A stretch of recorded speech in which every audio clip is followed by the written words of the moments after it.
nākamā arī Žanna. Par visu esmu pateicīga Dievu vadībai, saviem vecākiem. Un Dievs sūtīja Žannu, kur atsūtīja pie manis Aleksēju. Nu, ka man vīrs aizgāja mūžībā, bija tajā laikā labākais vīrolnieks Latvijā. Un Aleksējs atnāca vienkārši pēc vīru notīm. Un tā nu sanāca, ka viņš paņēma šīs notis, un viņš saka, kas šeit spēlē akordeonu? Un tad es teicu, nu es kaut ko muzicēju. Un tā es kaut ko pamuzicēju viņam, ja? Un saprotiet, viņš saka, cienītā, vai es drīkst ar jums kopā muzicēt. Un, ziniet, tas bija tā, ka es nejūtu nekādas starpības. Es 33 gadus ar savu vīru biju muzicējis kopā. Bet šeit, kā mēs sākām muzicēt, nekāda starpības ar manu vīru, radnieciski mēs izjūtām visu to traktāciju, kā komponisti gribēs, mēs kopā vienādi muzicējām, sajūtām to muziku. Un līdz šai dienai Aleksējs, mēs esam kopā muzicējuši, Andri, tu jau zini, ja? Tā kā es esmu pateicīga, ka tu esi visu laiku blakus, un joprojām skan manā dzīvē viole, kas man bija sapnis no 3 gadu vecuma. Un šeit līdz šai dienai, paldies Dievam, manam vīram un Aleksējam.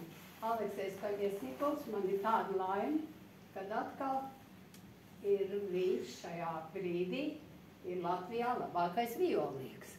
Tāpat kā šajā laikā bija mans vīrs Edvards. Jā. Paldies tev un tavai sievai, kas jau vairākus gadus neļauj man aizmirst ne mūziku. Paldies Dievam un tev un jums visiem, kas ir piepildījuši skaistu manu dzīvi. Kā es saku, mana dzīve ir brīnišķīgi skaista ar motivāciju, Dievs un muziku. Paldies tev, Aleksej. Tā kā, kur būs viņa koncerta, Aleksejs Paļiesnikovs, ejiet. Nenokavējiet, skatieties, lūdzu, tagadējo labāko violnieku Latvijā, varbūt Eiropā un arī. Jā. Šeit labāk. Jā. Gari teravīju.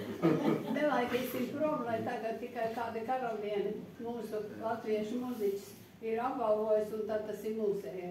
Ņemiet viņu tagad, kamēr viņš mums šeit un tur iecina. Jā, paldies. Man nav to patvērt. Ļoti priecējos jums šodien spēlēt. Un kādam ir savas asociācijas. Muziķiem nevajag daudz runāt, bet tikai spēlēt, jā. Ir viens skandarbs, kuru es tev šodien... Veltīs. Jā. Paldies. Paldies.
svētīts.